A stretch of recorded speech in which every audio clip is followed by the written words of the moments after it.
of the Oasis item. Terlalu banyak hero dash. Matilda 1-1 Lancelot yang akan membuat sosok dari Minotaur Hilang arah. hilang arah Nggak dan dapetin momen minim stun. target. Tidak akan mendapatkan stun dan ini dia dari knockout stage match 2 game 4 Momochan. Wow, memang Blacklist mereka memiliki hero power yang begitu tinggi. Dengan adanya Edward juga dengan Arlott-nya. Dan juga Oheb masih dengan Cloud dan Yue dengan Valentinanya. Ya, tapi kalau kita lihat lagi dan lagi, line up rating dari Onyx 4 kali game ini berjalan. Selalu berada dalam keadaan yang under, tapi Benar. mereka selalu bisa maksimalin loh. Itu dia. Untuk power hero yang mereka bawakan di game dari 1 sampai dengan game yang ketiga tadi. Dan apa yang terjadi? Di game yang keempat akan kita Yes. saksikan sesaat lagi. Match point di tangan Onyx Indonesia. Yang sempat mereka kehilangan poin dari tim Blacklist, tapi ternyata 2 game sudah mengungguli sampai saat ini. Akankah sang tuan rumah Blacklist International diturunkan ke lower bracket atau bahkan akan memangsa sampai game yang kelima? Kita Oke. bakal mengudara di Filipina. Let's go. Let's go, mari kita doakan ini bisa aja menjadi game yang terakhir untuk Onyx Keyboy. Dan bahkan kita udah melihat Coach Yep itu sempat memainkan main psikologi dari pemain-main dan mungkin dari coachnya Blacklist sendiri dengan cara ya Digi yang tidak di ban tapi tidak di pick juga oleh Onyx, tapi Rene J bakal Oke, ditarik. tapi nampaknya Flicker telah dikeluarkan begitu saja. Walaupun bisa kita bilang early game kali ini Rene J terpaksa untuk mengeluarkan Flicker ya. Tapi kalau ngomongin dari posisi all in Rene J ini masih butuh banyak effort banget ya Momochan. Iya. Dan dari segi emblem kita juga menyaksikan rotasi akan coba dilakukan oleh seorang Rene J. Cuma dibalik itu semua dengan Cloud yang bisa sustain seorang diri aja membuat tugas Rene J akan lebih murah. Iya. Dan tadi ya, kita ngeliat juga sebenarnya Yue sempat ngebawa Rupture di sini. Sans akan coba sedikit menahan tentunya di area mid-nya. Sementara posisi dari Keyboy memang belum bisa terlalu menang laning dibandingkan dengan cewek juga. Tapi at least cewek masih bisa untuk bertahan di laning bawahnya. Dan Sans akan menarik Rene Wah, J. Rene J udah gak ada flicker. Rene J udah gak ada flicker, itu yang harus mulai mereka perhatikan. Dan jangan sampai permainan yang cukup memaksa didapatkan oleh para pasukan dari tim Iya. Blacklist International. Dan ketika Rene J udah gak ada flicker, ini akan menjadi berbahaya kalau dia ter-take down ketika posisi turtle terbuka. Mungkin Carry juga tidak mau terlalu mengambil resiko di area mid karena masih ada efek Terrified dari Betul. seorang Yue tadi. Oh, informasi yang telah didapatkan, di mana Sensui berada di garis depan dan akan menuju ke arah Gold Buff yang berhasil didapatkan tanpa adanya sebuah retribution. 3-3 di arah top lane, Edward bakal coba untuk bermain dengan Kairi. Sama-sama hero yang bisa melakukan dash dan jump in ke arah belakang, tapi Onyx perbedaannya adalah dia punya Keyboy. Ya, ini akan ada satu tarikan yang cukup menarik sekali. Bagaimana cara mereka untuk snatch the turtle. Tapi lagi dan lagi, kali ini team fight-nya akan menjadi 4 lawan 4. Kita harus melihat bagaimana setup yang akan ditimbulkan oleh Onyx ketika turtle-nya sudah setengah darah ternyata. Arena Jaya level 4. Kondisi yang tidak cukup baik untuk para pasukan dari tim Onyx. Tapi dapat sana lihat Man at Fury-nya. Belum mendapatkan siapapun. Nord Red telah dikeluarkan membuat para pasukan dari tim Blacklist International berhasil mendapatkan turtle mereka yang pertama. Kembali dengan pertarungan turtle. Objektivitas selalu menjadi sebuah pandangan dan jangkauan untuk kedua belah tim. Memang primadona ya. Bisa aku lihat dari game pertama ya. Iya. Turtle Lord selalu primadona. Karena ada beberapa tim yang melihat kalau objektif dari turtle itu baru primadona ketika turtle yang ketiga. Iya, biasanya. Itu biasanya tuh tim-tim Cambodia yang akan memainkan seperti itu.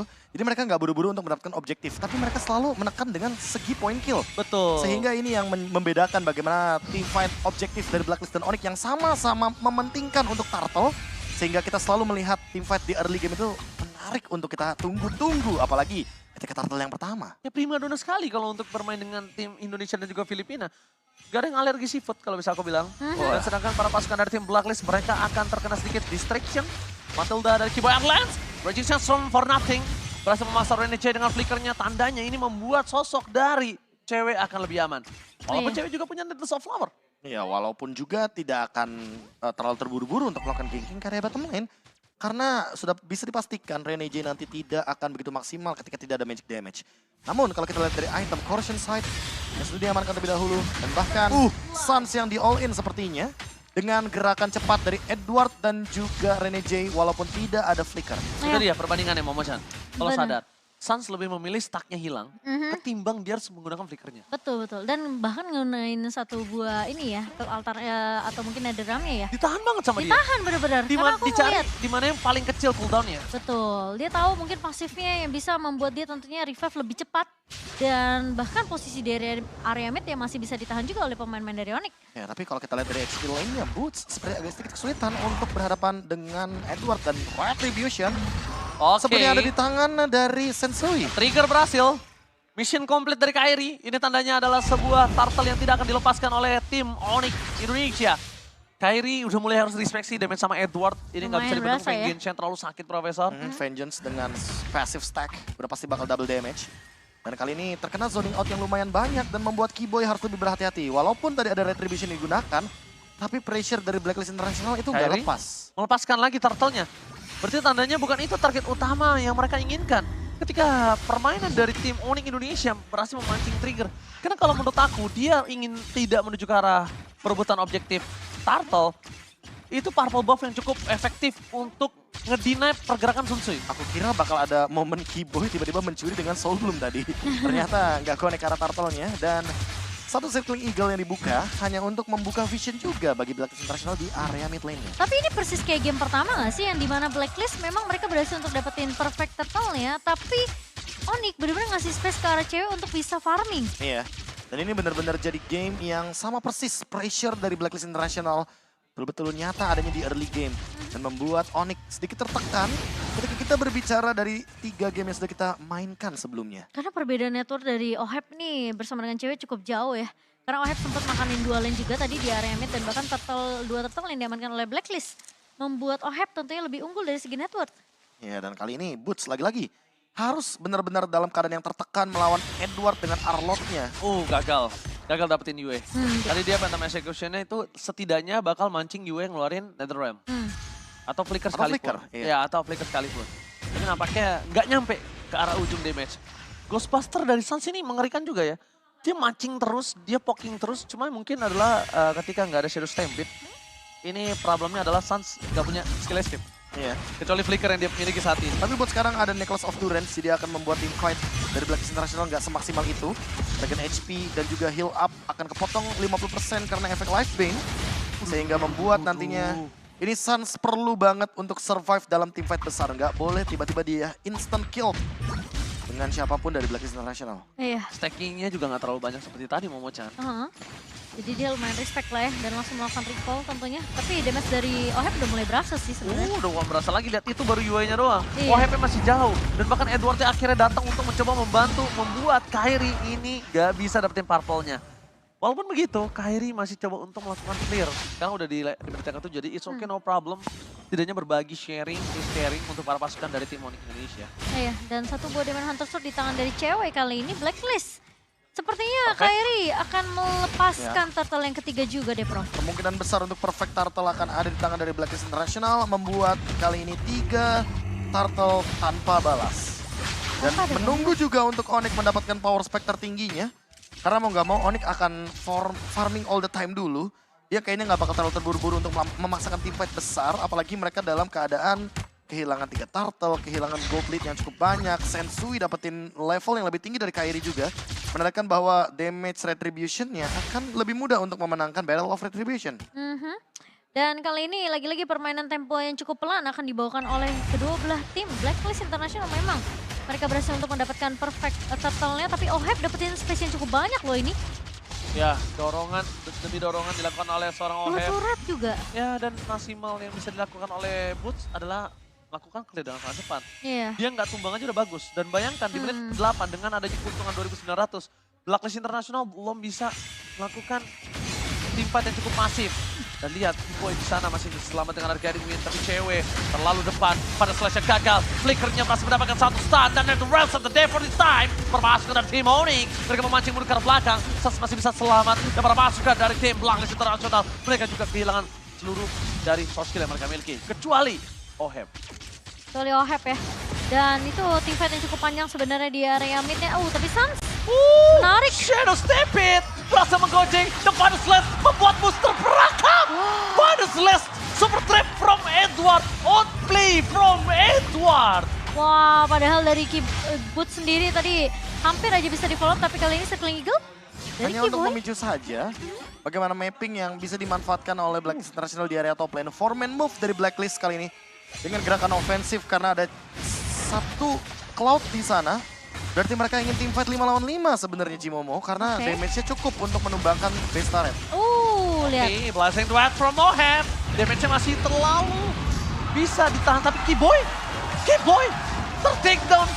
Gak bisa diselamatkan ternyata. Aku kira damage-nya akan cukup membuat Kiboy mundur ke arah belakang loh, Be. Ya, fadeaway kill yang didapatkan dari BMI dengan iya. Dexter sebagai takedown kill terakhirnya. Walaupun kali ini harus merelakan retribution-nya, Onyx akan memberikan Lord ini secara gratis kepada Blacklist International. Oke. Masih lot yang pertama memang.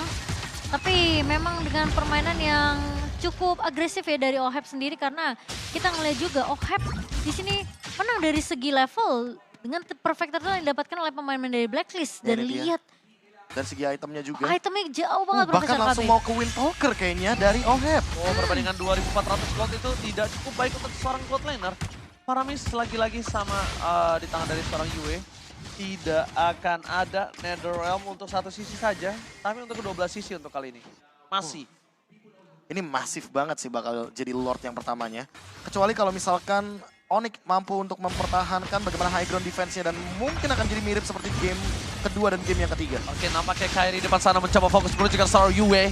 Netherrealm telah dikeluarkan dan lihat, cewek udah terbuka. Belum ada cross molting, bermasuk dari Timoni, mereka terjepit lazim dan Moheb free. Membuat cewek ter-take down. Bahkan Edward masih mau menepi menuju ke arah push. Netherrealm mau tidak mau dikeluarkan oleh seorang Suns untuk menyelamatkan sisa kawannya. Untuk mempertahankan turret dari amukan Lord di arah top lane. Oke, dan sekarang Lordnya sudah mulai bergerak masuk ke area atas. 3 pemain dari Onyx. Mereka harusnya masih bisa untuk menahan Lord ini meskipun mereka harus kehilangan turret di area atas. Dan pergerakan dari Blacklist International. Kali ini mereka masih memberikan pressure yang tidak berhenti, Profesor. Iya. Dan gimana caranya dari Onyx, cewek yang ternyata nggak dikasih kesempatan tadi untuk bisa terbang ke area atas. Iya, apalagi Levelnya beda terkena 3 heavy loh. spin. Iya, makanya.